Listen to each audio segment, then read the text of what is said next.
দুটি সংখ্যার গড় 50.5, একটি সংখ্যা 100 হলে অপরটি কত?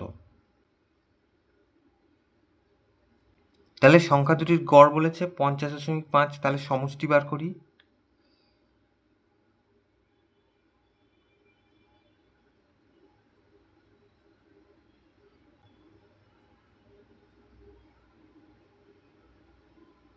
সংখ্যা দুটির গড় সমান সমান 50.5, অতএব সংখ্যা দুটির সমষ্টি।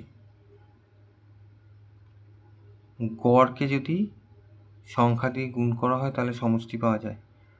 তাহলে 50 দুগুণে 100 আর ওদিকে 1, 101। তাহলে একটি সংখ্যা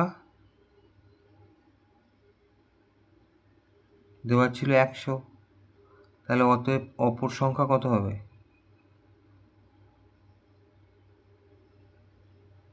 101 পেয়েছিলাম মোট, তার থেকে 100 বাদ, তার মানে 1 হচ্ছে উত্তর।